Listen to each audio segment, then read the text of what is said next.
yung gusto ko sanang i-content sa inyo o sabihin sa inyo kasi yung mga nakapanood nito sa dati kong channel ay nasa 60 lang ata.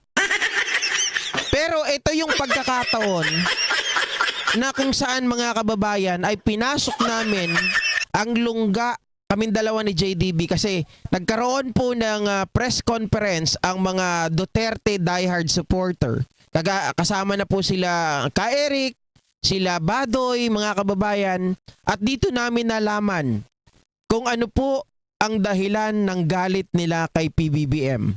At talaga naman, isinusuka nila si PBBM at dahil dito din po ang ginagawa nila ay naghahanap.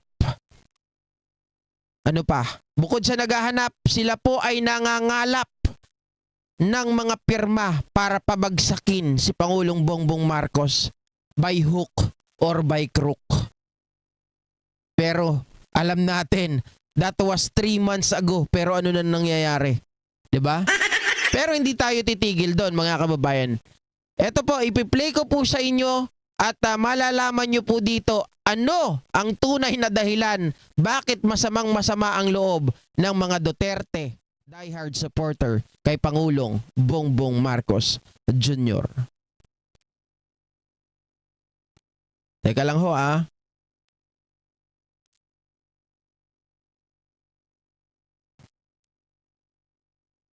Pero palang mga nakasabit.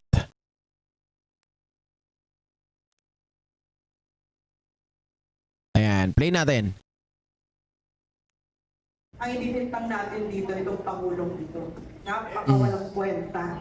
No? Kasi nung nagsimula siya, sinabi niya sa atin na itutuloy niya ang napakagandang foreign policy ng President Duterte.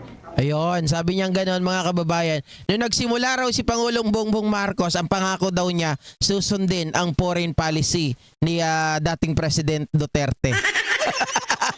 In your dreams, ungas. Sa Pangulong na pinagkatiwalaan ng Pilipino mula pag-upo niya hanggang pagbaba niya hanggang wala na siya. Opo, Lanlan, dito ko po nalaman na butas-butas ang mukha ni Badoy. Lumapit kasi kami dito. Pumasok kami, puro DDS yan. Pero syempre yung mukha ko nakatakip, di ba? Nakatakip, nakasalamin. Mga kababayan, puro DDS yan kung kuyuging kami dyan. Di ba? Hindi nga nila nalaman na nagulat na lang sila, uy, mat nakalabas itong video na to. Hindi yan kinontent ni JDB, ako lang ang nag-content Kaso 67 lang ata yung nanood. Oh. Pero sinabi pala itong drug addict na ito. Ang naririnig natin at nakikita ko na totoo ay pinagpalit niya tayo para mahawakan ulit ng Marcos ang pera na ninakaw nila sa Pilipino. Napakawalang kwentang taong ito. Napakawalang kwentang tao daw ni PBBM, mga kababayan. Pinagpalit daw ng ni PBBM ang Pilipino para daw mahawakan nila yung tagong yaman nila sa US. Tangina talaga. Grabe pa may make use nila, Badoy. Pero itong pangulo na ito, wala talagang nakialam. Ipinagpalit talaga tayo para sa pera na nakaw ng bayan. Ninakaw ng mga Marcos. Kung mahalin niyo ang Pilipinas, ayaw natin ang gera. At hindi na ito dapat matuloy pag kinuha natin yung kapangyarihan sa isang abusado at arogante at corrupt na president. Sabi ni Zoe, akala ko dermatologist yan si Badoy. Hindi po tumalab yung derma sa kanya. Kababayan, kahit Ata Escoba ni Sir Glenn, hindi to tatalab dito Malalim na. Malalim masyado. Unang-una po sa lahat, maraming salamat. Isang karangalan na nandito ako sa harap niyo at binigyan niyo ng oras yung shared cost natin. Sinabi ni Kaado, very passionately, kung ano yung halimaw ng Amerika, kung ano yung katraidoran nila, kung ano yung ugali nila, yung subject nila. Sila ang isang bansa na nananakop, at yung kanilang history noon pa, ang kanilang track record ay nananakop ng mga bansa at yung mga bansang yon ay hindi na nakakabangon. Irreversibly damage ng mga Grabe yung paninira nila sa US. Pero yung China, angat na angat sa kanila eh. Sabi ni Biyahero, hindi babayero. Kininambadoy, kaya't mga makaramanti madimpay na ramanan. Baka kaya't na siguro ag president, niya atoy. Baka gusto niya maging first lady. First lady ni Digong dati. Ano mo naman, aso mo namamatay yung monitor ko dito, oh. bansa na yan. Syria, Afghanistan, Libya, what else, and then now Ukraine. No? At susunod na yan ay ang Pilipinas. Pero ibibintang ba natin ang Amerika? Siyempre hindi. Ang ibibintang natin dito, itong Pangulong dito, napakawalang kwenta. Kasi nung nagsimula siya, sinabi niya sa atin na itutuloy niya ang napakagandang foreign policy ng President Duterte. Isang Pangulo na pinagkatiwalaan ng Pilipino mula pag-upo niya hanggang pagbaba niya hanggang wala na siya sa pwesto. Sinabi niya yon. Pero sinungaling pala itong drug addict na ito. Grabe kung makapagsalita ng drug addict, mga kababayan. Galit na galit yan eh. Alos mangyak-ngyak si Badoy dyan kasi mga kababayan, si Duterte, di ba? Talagang grabe pagtatanggol niya dyan kay Digong. Sabi ko nga sa inyo, nabukelya ka rin ba? Nakatikim ka ba ng finger licking good? Grabe ka eh. Ang tindi mga kababayan. Diyos mio.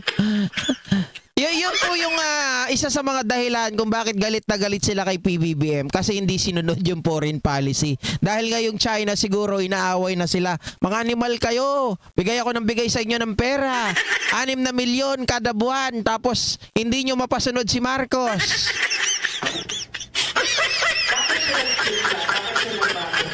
Dahil nag-isip niya na masasabi ito para sa Pilipinas. Hindi. Ang naririnig natin at nakikita ko na totoo ay pinagpalit niya tayo para mahawakan ulit ng Marcos ang pera na ninakaw nila sa Pilipino. Napakawalang kwentang taong ito. Na nakita natin ngayon, therefore nakita natin that this president is unfit to be president. Sino gusto mo maging president? Sara? Itok-itok? Sino? Si Baste? Sino? Si Pulong? Sino? Si Digong? Tang-inang yan. Umalis na lang kayo sa Pilipinas. Di namin kayo kailangan. Mga hudas. Barabas Hestas. Ang naalala ko yun. Nung ako ay nagtrabaho kay PRRD.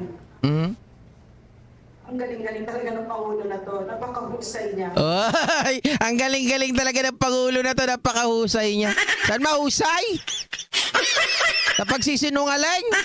Sa pagpapaasa ng tao? O sa pagbukelya sa maid? Baka nabukelya ka rin. Ha? Ilang beses, 5 beses siya inimbita ng mga Amerikano. 5 beses siyang hindi nagpunta. And all through his presidency, hindi siya nagpunta. And when you talk to him now, pag nakausap ko siya ngayon, recently nakasama ko siya, ang sabi niya, yung Palangiga Bells, yung pagbalik niya, that was the proudest moment of my presidency. So this was a president that understood very clearly kung ano tayo bilang Pilipino. Kaya pag sinabi niya, nung speech niya sa, yung recently, no, na minura-mura niya itong mga dapat talagang imura ng mga drug addict na sa Malacanang ngayon. Sinabi niya, na gustong-gusto ko na sinabi niya, hindi ninyo kilala ang Pilipino. Hindi ninyo kilala yung ugali, yung puso, yung kaluluwa ng Pilipino. And number 2, sinabi niya, wala kayong alam. Sabi ni Motion Science, napakahusay saan? Baka inihit din ditong si Badoy. Kaya nga, nag-aantay na ma-finger licking good. Di ba? Mga kababayan, sinungaling. Sabi, hindi raw sila nagpa-party-party sa Malacanang. Pero nakita natin, di ba? Ang hilig din nila.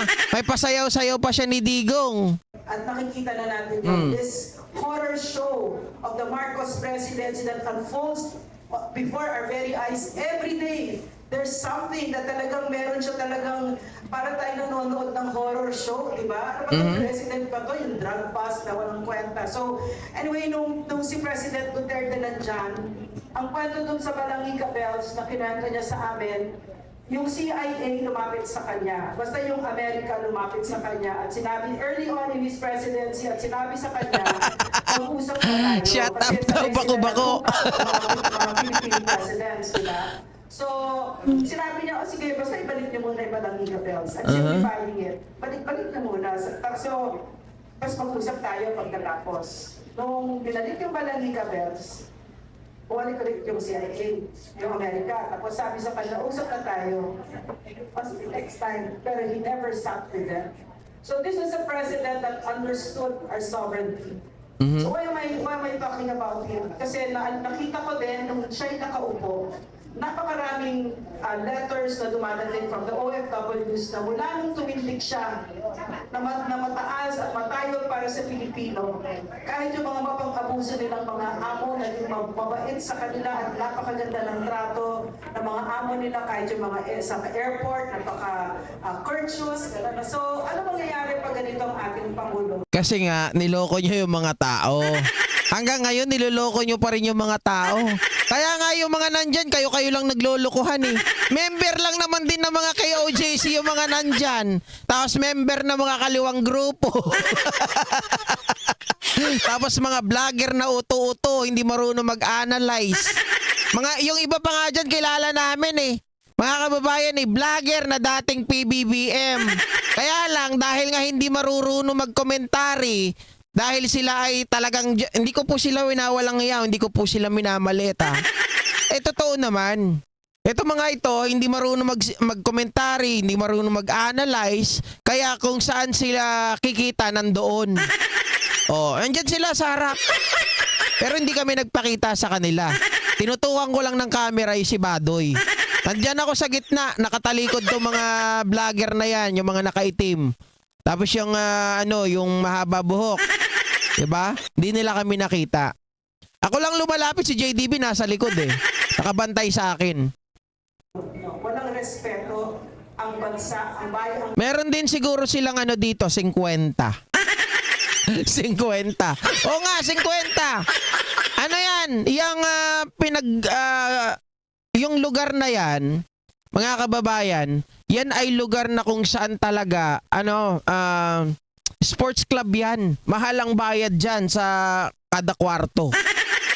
Oh, tapos 50 lang sila doon. 'Di ba?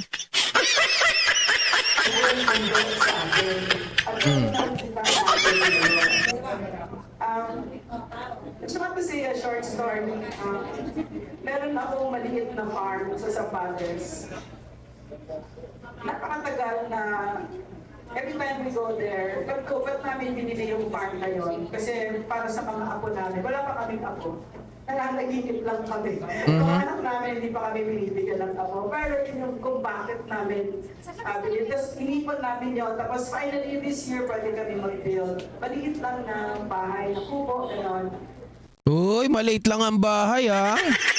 Sino niloko mo? Lelang mong panot? And then, Ano parang Duterte red?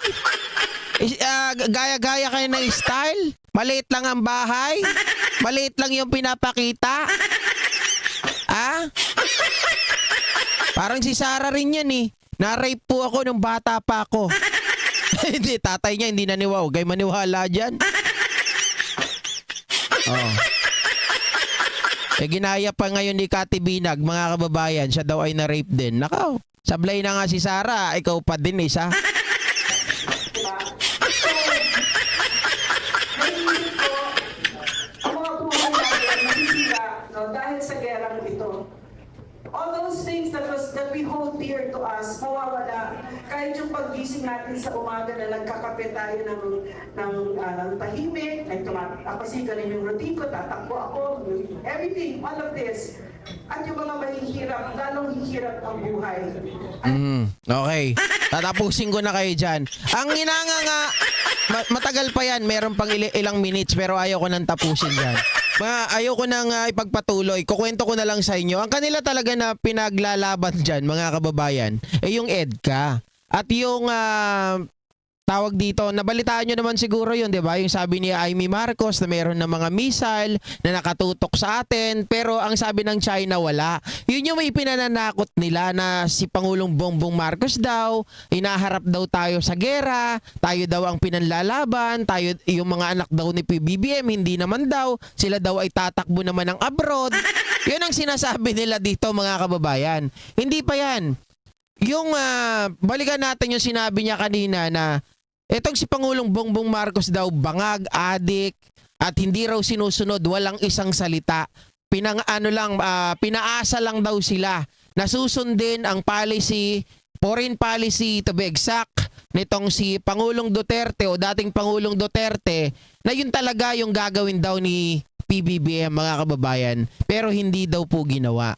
Alam mo, sa totoo lang, sabi ko, kaya kayo nagngangawa na hindi sinunod ni PBBM kasi naglabasan na lahat ng baho nyo.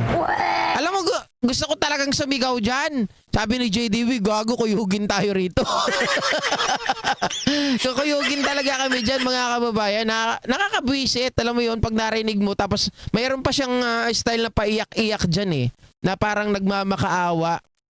Sabi ko, nakakaawa ka na wala na si Duterte sa pwesto dahil hindi mo na magagawa yung pagsayaw-sayaw mo sa Malacanang. Hindi mo na magagawa na, siguro mga kababayan, di ba, parang si Maharlika, itong si PBBM, gusto niyang harutin. Nung sinarado ni FL Lisa yung Viber, nagalit si Maharlika. Sa kanya na binanatan si PBBM at si FL Lisa. Parang ganito rin sa kanya. Hindi mo na ba makokontak si Digong? Hindi mo na mapupuntahan sa Malacanang makakasama si Digong? Kaya ganon? Di ba? Oh. Dito to po, gusto nilang diktahan ang presidente natin. Kasi nga, alam nila na kapag etong si PBBM nahawakan nila sa liig, hindi na po maaaring lumabas yung mga baho nila. So magiging sunod-sunuran. Kaya nga po nung umpisa, ang gusto nilang mangyari, hawakan ni Sara Duterte ang DND. Tapos yung mga ibang tao nila, hawakan pa yung matataas na pwesto sa gobyerno. Yun. Pero hindi po pinayagan. Pati yung mga tao ni Vic Rodriguez napigilan, di ba? Kasi itong mga ito, si Trixie, si Maharlika, mga tao yan ni Vic, mga kababayan. Lahat ng mga plano nila nabantulot. Lahat ng mga plano nila nawala. Hindi matuloy-tuloy. Kasi meron pa silang mga palagay ko meron pa silang mga unfinished business sa China. Na kailangan mawala lahat ng site ng EDCA dito sa Pilipinas. Yan ang totoo. Kasi mga kababayan, yung pagsakop nila sa Taiwan, di ba? Yung gusto nilang paggera sa Taiwan, hindi nila basta-basta magagawa. Kasi yung mga Amerikano, nandito lang sa atin.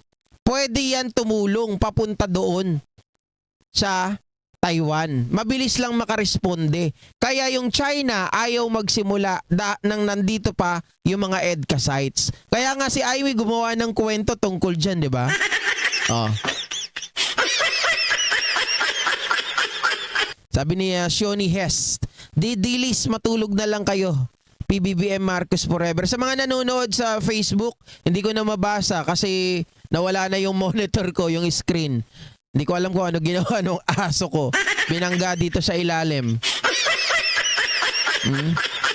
Sabi ni Ramjay Negros Island, obsessive bukeke, di siya papansinin ni BBM. Crush niya talaga si BBM sa totoo lang, mga kababayan. Kaya lang di na siya makaporma nung tinanggal ni First Lady Lisa yung Viber group. Diba? Yun So, iyan talaga yung pinakatakot nila. Hindi lang ito natatapos doon sa sinasabi na hindi sinunod ni Pangulong Bongbong Marcos at ang foreign policy ni Duterte. Dahil dyan sa foreign policy na yan, mga ka-JP, sila ngayon ang parang, alam nyo, ang ginigipit ng China, mga walang hiya kayo, mga bayaran kayo pero hindi nyo ginagawa yung trabaho nyo, magkumilos na kayo, magtrabaho na kayo, magdobling kayod na kayo. At saka isa pa, hindi lang din doon. Yung mga problema nila Duterte katulad nung sa mga drugs, katulad nung sa ICC, 'di ba? Katulad ng mga lumalabas ngayon, mga kababayan, yung mga problema diyan sa 51 billion, problema diyan sa baha, problema diyan sa lowest crime rate ng Davao, at marami pa pong iba. Ayaw nilang magkandalabasan, higit sa lahat, yung lalabas po na confidential funds ni Sara Duterte na binubukalkal ngayon ng COA. At hindi lang yung 125 million, mayroon pang mga lalabas na 700 billion at kung ano-ano pa. Netbag, shoutout po. Okay? So yan mga kababayan, ang balita po nating ngayong gabi. Okay? Sana po ay kahit papano ay meron po tayong natutunan at sana sumaya po ang gabi ninyo kasama ko at kasama nyo ang mga ka-GP natin ngayon. Right? So thank you so much once again mga kababayan. Magandang gabi po sa inyong lahat at ingat.